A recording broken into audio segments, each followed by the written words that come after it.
પોરબંદર શહેરમાં વરસાદની અછત વચ્ચે હવે પીવાના પાણીની સમસ્યા જાહેર સ્થળોએ પણ જોવા મળી રહી છે, જેમાં શહેરના એસટી ડેપો ખાતે છેલ્લા 2 દિવસથી પીવાના પાણીનો અભાવ સર્જાતા મુસાફરોને ભારે હાલાકીનો સામનો કરવો પડી રહ્યો છે।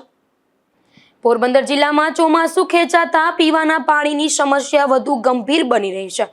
શહેરમાં હાલમાં 3 દિવસે એક વખત પાણીનું વિતરણ કરવામાં આવી રહ્યું છે, તેમજ અસર હવે પોરબંદરના એસટી ડેપો પર પણ જોવા મળી રહી છે।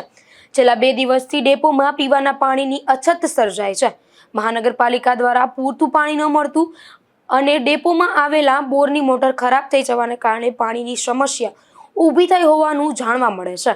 પરિણામે ડેપોમાં આવેલા પીવાના પાણીના પરબ તેમજ શૌચાલયમાં પણ પાણીનો અભાવ સર્જાયો છે, જેના કારણે દરરોજ મોટી સંખ્યામાં આવનારા મુસાફરોને પીવાના પાણી અને અન્ય જરૂરી સુવિધાઓ માટે ભારે મુશ્કેલીનો સામનો કરવો પડી રહ્યો છે।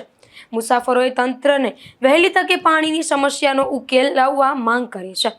નિપુલ પોપટ સાથે અશોક થાનકી, ગુજરાત ન્યૂઝ, પોરબંદર।